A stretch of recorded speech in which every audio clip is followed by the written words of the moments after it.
எனக்கு உடல் நலம் இல்லை, உற்சாகமாக இல்லைன்னு நேற்று ஒரு பத்திரிகையில எழுதியிருந்தாங்க. அதை படிச்சப்போ எனக்கு சிரிப்பு தான் வந்துச்சு. எனக்கு என்ன குறை? தமிழ்நாடு மக்களும் மகிழ்ச்சியாக இருக்கிறப்போ அதை விட வேற என்ன வேணும்? எனக்கு மக்களை பற்றி தான் எப்போதும் நினைப்பே தவிர என்னை பற்றி இருந்ததில்லை. என் சக்தியை மீறியும் உழைப்பு பண்ணான். மகிழ்ச்சியா இருக்கீங்களா? ஒவ்வொரு முறையும் நான் வெளிநாடுகளுக்கு வர்றப்போ நீங்க எப்படி மிக பிரம்மாண்டமா வரவேற்பு கொடுப்பீங்களோ அதே மாதிரி ஆட்சி பொறுப்புக்கு வந்ததும் 3வது முறையா இந்த அயலக தமிழ் நாள்ல உங்களை தாய் மண்ணுக்கு வரவேற்றதுல ரொம்ப மகிழ்ச்சி. எனக்கு உடல் நலம் இல்லை, உற்சாகமாக இல்லைன்னு நேற்று ஒரு பத்திரிகையில எழுதியிருந்தாங்க. அதை படிச்சப்போ எனக்கு சிரிப்பு தான் வந்துச்சு. எனக்கு என்ன குறை?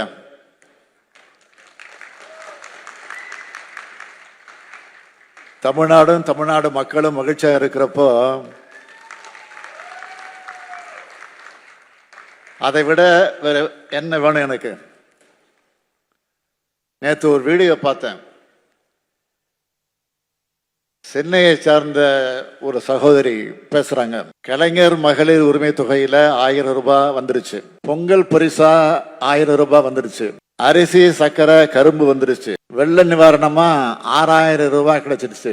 ஒரு மாசத்துல முதலமைச்சர் 8000 ரூபாய் கொடுத்துட்டாரு. பொங்கலுக்கு யாரையும் நான் எதிர்பார்க்க தேவையில்லைன்னு பேட்டி கொடுத்திருக்கிறார் அந்த சகோதரி. அவர் முகத்துல பார்க்கிற மகிழ்ச்சி தான் எனக்கான உற்சாகம் இருந்தது. எனக்கு மக்களை பற்றி தான் எப்போதும் நினைப்பே தவிர என்னை பற்றி இருந்ததில்லை. எந்த சூழலையும் என்னோட மக்களுடன் இருப்பவன் நான். என் சக்தியை மீறியும் உழைப்பு பண்ணான். இது மாதிரி செய்திகள்லாம் ஒதுக்கி தள்ளிவிட்டு உழைச்சிக்கிட்டே இருப்பேன்.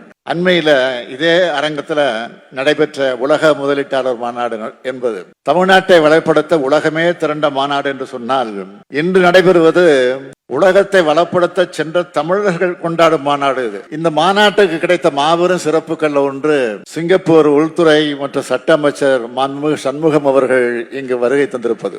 அவர் உலக புகழ்பெற்ற தமிழன் மட்டுமல்ல, உலகமே கவனிக்கிற பதவியில் இருக்கும் தமிழன். நான் சிங்கப்பூர் சென்றிருந்த போது நான் தங்கிய இடத்திற்கே வந்து எனக்கு சிறப்பு செய்தார். நேற்று அவரை என்னோட வீட்டுக்கே வரவழைச்சு மகிழ்ந்தேன்.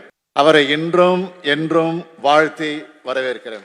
அவரை மாதிரியே இந்த மேடையில உலகமெல்லாம் இருக்கக்கூடிய பல நாடுகளில் இருக்கக்கூடிய பல்வேறு பொறுப்புகள்ல அறிவால் ஆற்றலால் தமிழர்கள் தலை நிமிர்ந்து நிற்கிறவங்க என்பதற்கு சாட்சியா அமர்ந்திருக்கக்கூடிய அனைவரையும் நான் உள்ளபடியே மனதார வரவேற்கிறேன், வாழ்த்துகிறேன். அனைவரது வருகைக்கும் முதலில் என்னுடைய நன்றியை தெரிவிக்கிறேன். மேடையிலும் எதிரிலும் அமர்ந்திருக்கும் உங்களை எல்லாம் பார்க்கும்போது எனக்கு பெருமையா இருக்கு. முயற்சி உடையார் இகழ்ச்சி அடையார் என்ற உழைப்பு திறன் தான் கடல் கடந்தும் தமிழர்கள் வெற்றிகரமாக வாழ காரணம். இப்படி புலம்பெயர்ந்த நம் தமிழ் சொந்தங்கள் அந்த நாடுகளோட வளர்ச்சிக்கும் உயர்வுக்கும் முதுகெலும்பா இருந்து வர்றவங்க. தமிழின தலைவர் கலைஞர் அவர்களால் 2010ஆம் ஆண்டு வெளிநாடு வாழ் தமிழர்களுடைய துயரங்களை களைய வெளிநாடு வாழ் தமிழர் நலப்பிரிவு உருவாக்கி அரசாணை வெளியிட்டதோடு வாரியம் அமைக்கவும் சட்ட முன்வடிவு உருவாக்கப்பட்டுச்சு. ஆனா தொடர்ந்து வந்த ஆட்சி மாற்றம் காரணமா இந்த முயற்சிகள்ல தடை ஏற்பட்டுச்சு.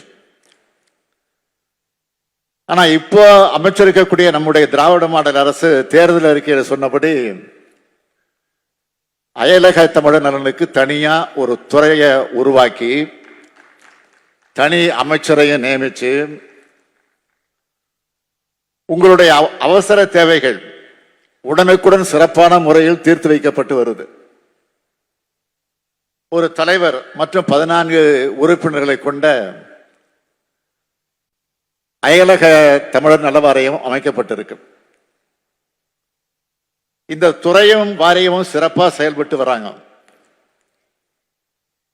வெளிநாடுகள்ல நிரந்தர குடியுரிமை உள்ள தமிழர்களுடைய குழந்தைகளுக்கு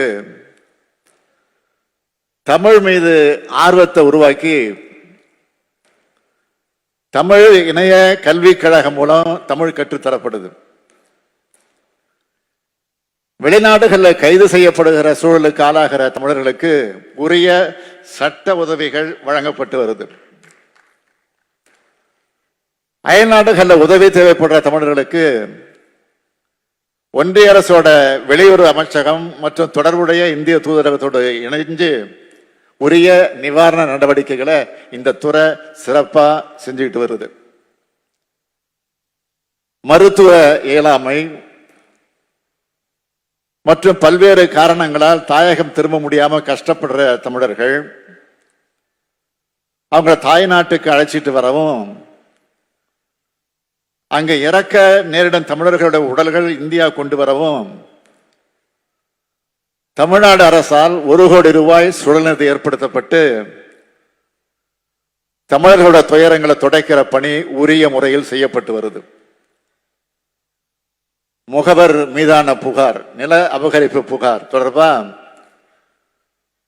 53 இனங்கள்ல தீர்வு காணப்பட்டிருக்கு. பாதுகாப்பான புலம்பெயர்தலுக்கு தேர்ந்தெடுக்கப்பட்ட கல்லூரி மற்றும் தொழிற்கல்வி நிலையங்கள்ல விழிப்புணர்வு பயிற்சி வழங்கப்பட்டிருக்கு. அயல் நாட்டில் வசிக்கிற நம்ம தமிழர்கள் இங்க இருக்கிற அவங்களோட குடும்பத்தினர் எதிர்கொள்ளுகிற நிலம் மற்றும் பாதுகாப்பு தொடர்பான பிரச்சனைகளை களைய டிஜிபி அலுவலகத்தில் தனிப்பிரிவு அமைக்கப்பட்டிருக்கு. அயல் நாடுகளுக்கு போற தமிழர்களுக்கு அந்த நாடுகளோட சட்டம், பண்பாடு மற்றும் மொழி தொடர்பான குறைந்தபட்ச புரிதலை உருவாக்க சென்னையில முன்பயண புத்தாக்க பயிற்சி மையம் செயல்பட்டு வருது. இப்போ தஞ்சாவூர், புதுக்கோட்டை, ராமநாதபுரம், சிவகங்கை, கன்னியாகுமரி, பெரம்பலூர் மற்றும் விழுப்புரம் மாவட்டங்கள்லையும் இந்த மையங்கள் புதுசா ஏற்படுத்தப்பட்டிருக்கு. Ukraine, Sudan, Cambodia, Thailand, Myanmar இப்படி பல்வேறு நாடுகள் இருக்கிற நம்ம தமிழர்கள் அங்க எதிர்பாராத விதமாக பிரச்சனைகளை சந்திக்கிறப்போ தமிழ்நாடு அரசு விரைவா செயல்பட்டு பத்திரமா அழைச்சிட்டு வந்திருக்கு. அயல் நாடுகள் மட்டுமில்லாம மணிப்பூர் கலவரம்,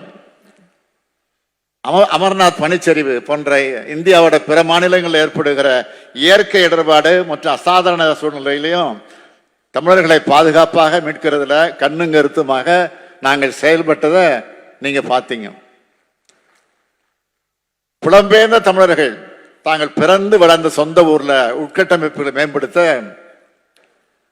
எனது கிராம திட்டம் துவங்கப்பட்டிருக்கு.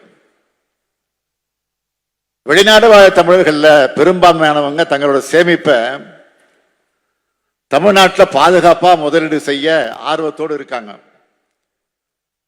இதுக்காக புரிந்துணர்வு ஒப்பந்தங்கள் ஏற்படுத்தி இவங்க முதலீடுகளை அரசு மற்றும் தொழில் நிறுவனங்கள்ல முதலீடு செய்ய ஏதுவான சூழலையும் உருவாக்கி இருக்கிறோம். ஒவ்வொரு ஆண்டும் ஜனவரி 12ஆம் நாள் அயலக தமிழர் நாளான இந்த நாளை கொண்டாடி கொண்டிருக்கிறோம். அதை அறிவிச்சோம். 3 வருஷம் தொடர்ந்து கொண்டாடி கொண்டிருக்கிறோம். கடந்த 2 நாட்களா உலக தமிழினத்தின் மாநாடு போல சீரும் சிறப்புமா இது நடந்துகிட்டு இருக்கு. வேர்களை தேடி என்பது இந்த ஆண்டுக்கான முத்தாய்ப்பான திட்டமா அமைஞ்சிருக்கு. ஆண்டுதோறும் 200 இளைஞர்களை தேர்ந்தெடுத்து பண்பாட்டு சுற்றுலா அழைச்சிக்கிட்டு போக இந்த திட்டம் அறிவிக்கப்பட்டுச்சு. அதன்படி 58 இளைஞர்களை தமிழ்நாட்டுக்கு அழைச்சிட்டு வந்து டிசம்பர் 27 முதல் ஜனவரி 10ஆம் தேதி வரை 15 நாட்கள் தமிழ்நாடு முழுக்க இருக்கிற கலை, இலக்கியம், பண்பாடு, பழம்பெரும் கட்டடம், வணிகம், விடுதலை போராட்டத்தில் நம்ம பங்கேற்பு, ஆடைகள் தயாரித்தல், அணிகலன் செய்தல், தமிழர்களுடைய எல்லா மாண்புகளையும் பார்த்துட்டு வந்து அவங்க அனுபவங்களை இங்க பகிர்ந்துக்கிட்டாங்க. இதிலேயே இந்த திட்டத்தோட வெற்றியை நீங்க உணர்ந்திருப்பீங்க. இந்த ஆண்டின் அயலக தமிழர் நாள் கொண்டாட்டம் தமிழ் வெல்லுண்ட சிறப்பான கருப்பொருளை கொண்டு மிக எழுச்சியோடும் 50க்கும் மேற்பட்ட உலக நாடுகள் இருந்து வந்திருக்கிற உங்க எல்லாரையும் பார்க்கிறப்போ உங்க பங்கேற்போட மிக சிறப்பான முறையில் நடந்துகிட்டு இருக்கு. தாய் தமிழ்நாட்டின் முதலமைச்சரா மட்டும் இல்லாம ஒரு தமிழனாகவும் இதை பார்த்து நான் ஆக மகிழ்கிறேன்.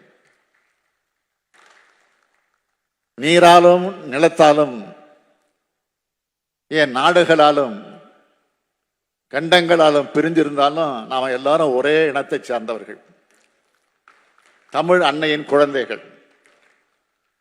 அந்த உரிமையோட உங்க சகோதரனா நான் உங்ககிட்ட வைக்கிற வேண்டுகோள்,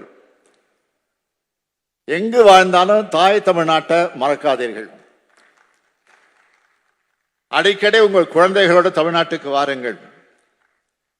கீழடி, பொருணை, ஆதிச்சநல்லூரை காட்டுங்கள். தமிழோடு இணைந்திருங்கள். நீங்கள் எங்கு வாழ்ந்தாலும் தமிழ்நாட்டின் வளர்ச்சிக்கு நமது திராவிட மாடல் அரசுக்கு துணையாக இருந்திடுங்கள் என்று கேட்டு அனைவருக்கும் தமிழர் திருநாளாம் பொங்கல் வாழ்த்துக்களை தெரிவித்து விடைபெறுகிறேன். வாழ்க தமிழ், வளர்க தமிழ்நாடு. நன்றி, வணக்கம்.